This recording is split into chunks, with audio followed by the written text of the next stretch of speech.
il faut travailler. D'abord, faire respecter la loi. Ça serait un petit peu plus simple si des communes comme Courbevoie, comme Maisons-Laffitte, comme Neuilly, évidemment, prenaient aussi sa part dans l'accueil des populations. Et s'il y avait un peu plus de mixité, je pense que tout le monde se porterait un peu mieux. Mais au fond, la vraie question reste toujours la même. C'est celle de quelle politique sociale, quelle politique économique pour la France dans l'Europe demain. Et ça, c'est un débat sérieux. Ce n'est pas autour des questions d'immigration que nous allons le résoudre.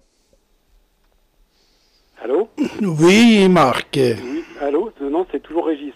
Ah, Régis, d'accord. Donc voilà, M. Pierre-Henri a parlé un flot ininterrompu et j'ai même pas pu répondre.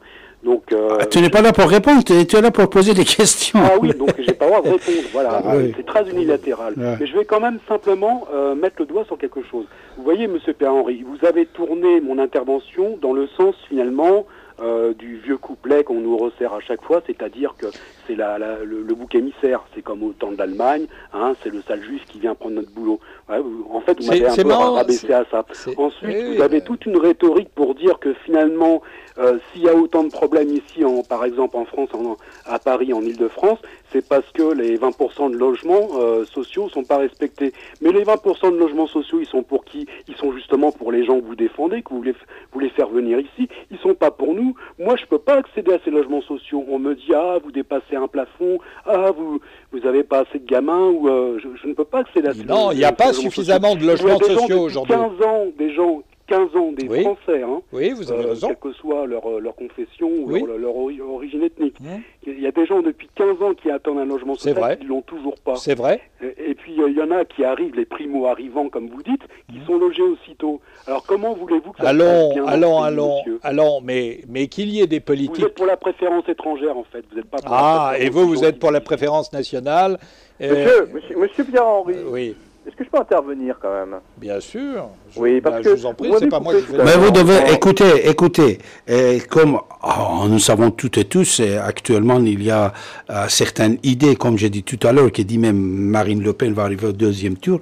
Mais imaginez-vous ce soir, j'ai un invité, c'est un ami, du respect. Vous posez vos questions.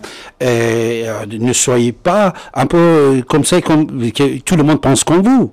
Vous pouvez garder vos raisonnements, vos pensées, mais posez des questions et restez sage, s'il vous plaît. Mais je reste sage, mais entre Monsieur Pierre-Henri qui me colle une étiquette de droite, alors mais Bernard, c'est Bernard, non?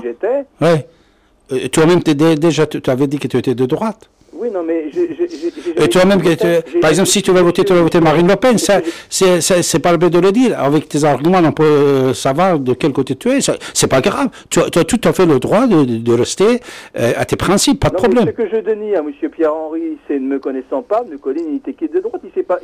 Mais je vous entends, monsieur. Donc il ne sait pas pour qui je vote. Je vous entends, monsieur. Donc je voudrais donner une autre information à M. Pierre-Henri, puisqu'il y a des Tunisiens qui débarquent à Paris, justement, et aux frais des contribuables parisiens, et notamment, on a le Conseil de Paris qui a signé un engagement avec une association qui s'appelle l'association France Terre d'Asile, pour un accompagnement en place, pour 130 places d'accueil en hôtel, avec un accompagnement individuel, sanitaire, social et juridique pour ces Tunisiens.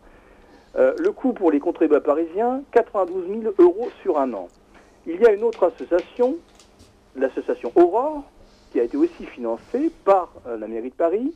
Le coût du budget prévisionnel pour les contribuables, 90 000 € sur un mois. On découvre avec stupéfaction qu'il est prévu, entre autres, des dépenses de 16 500 € pour l'alimentation, 1 500 € pour le carburant, de fourniture divers, de 5 000 €, service de nettoyage, etc. Ce qui fait 500 000 € sur un an. Alors, moi je pose la question, c'est que quand on se permet de dépenser 500 000 € pour 9 000 Tunisiens irréguliers venant à Paris, on n'a par contre pas de quoi sortir 500 000 € pour héberger les 10 000 SDF français qui dorment et meurent sur les trottoirs de la capitale. Et que plusieurs centaines de familles françaises sont en attente de logements sociaux et peinent à subvenir aux besoins de leurs enfants. Écoutez, ce discours... Monsieur Pierre-Henri, vous ne vous foutez vraiment pas de la gueule du monde. Oui. Ce discours d'opposition entre les pauvres est tout simplement insupportable. Et cette distinction entre les Français de la rue et les autres, les étrangers de la rue, relève d'une logique qui est effectivement celle de l'exclusion propre au Front National. Mais je vais vous répondre, si cette situation est dans cet état-là, aujourd'hui, si un certain nombre de personnes perdent leur logement, qu'elles soient de nationalité d'ailleurs française ou étrangère, c'est le fruit de certaines politiques économiques, c'est en raison d'un certain nombre de logements sociaux qui, malgré les engagements de politique publique, ne sont pas construits, et on arrive à cette situation-là. Alors, ensuite, vous parlez d'une subvention qui a été votée au Conseil de Paris pour venir en aide à quelques centaines, et pas des milliers, de Tunisiens qui sont dans la capitale et qui sont dans les squares de la capitale. Eh bien, si le Conseil de Paris a été amené à prendre cette décision, c'est en raison de la désaffection de l'État, qui, normalement, aurait dû régler ce problème de façon digne. C'est la responsabilité et la compétence de l'État. Mais voilà, il ne l'a pas fait. Il a annoncé à la population qu'il allait régler le problème par la seule intervention policière.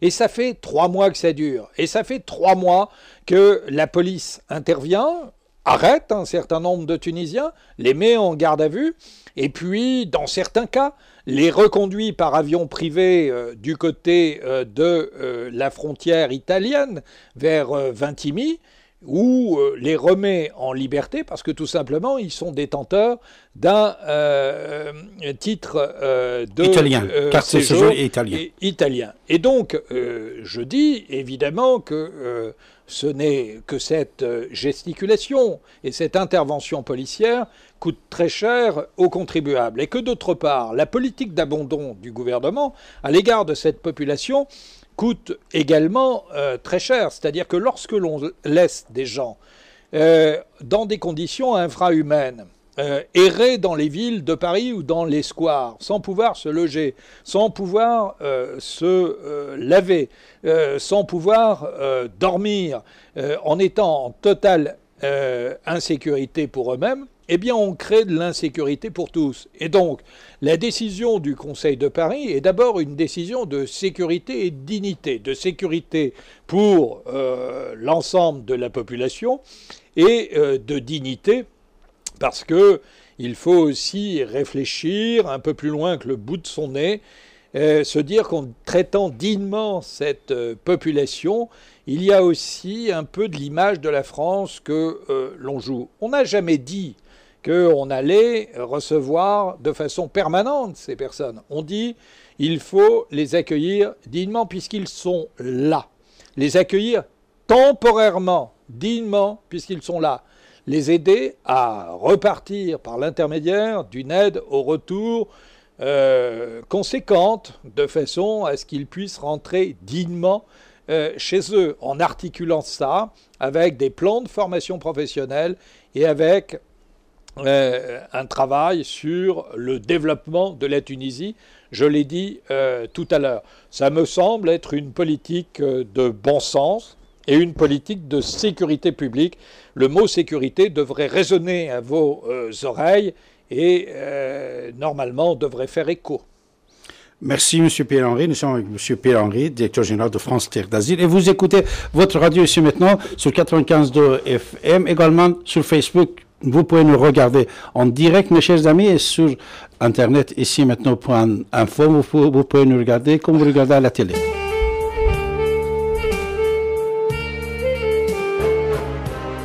Vous êtes à l'écoute de la radio Ici et Maintenant sur 95.2 FM et sur l'internet icietmaintenant.com. Monsieur Abbassi, écrivain et historien, est avec vous tous les mardis de 14h à 16h et tous les derniers samedis de chaque mois de 23h à 7h du matin. Son site internet davidabassi.com. Abassi, A2B-A-S-I.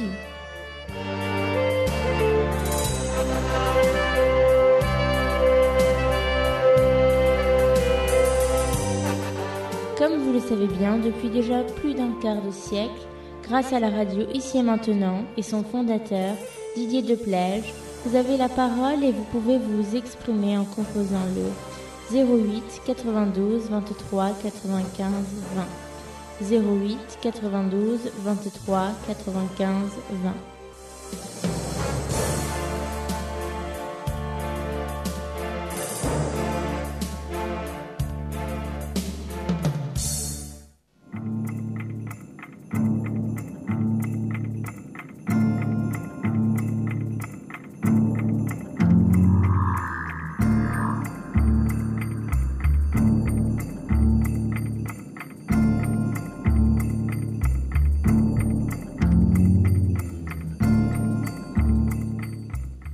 Bonsoir à tous ceux et celles qui nous écoutent sur 95.2, la radio Ici Maintenant, ici-maintenant.com pour nous écouter, nous regarder via Internet. Une annonce vous concernant, auditeurs, auditrices de la radio. Sachez que le lundi 20 juin sera présent dans nos locaux pour le magazine Santé et Spiritualité André Siméon, guérisseur. Ce dernier vous propose de participer notamment à un atelier-conférence. Atelier-conférence qui aura lieu toujours ce même jour, lundi 20 juin, de 20h à 22h30 dans les locaux de la radio, au 8 rue Violet, comme la couleur, dans le 15e arrondissement à Paris, métro Maude-Piquet-Grenelle ou Duplex. La thématique de cet atelier-conférence, la règle des 4 pardons. Voilà donc l'occasion pour vous de comprendre certains fonctionnements de lois universelles et notamment comment ces 4 pardons peuvent vous aider dans votre vie au quotidien. Cela étant dit, je vous rappelle donc cet atelier-conférence de 20h à 22h30, le lundi 20 juin, avec André Siméon, guérisseur. Sachez que les portes ouvriront à 19h45. L'atelier-conférence commence à 20h jusqu'à 22h30 et une participation de 10 € vous seront demandées, qui, je le précise, reviendront à la radio.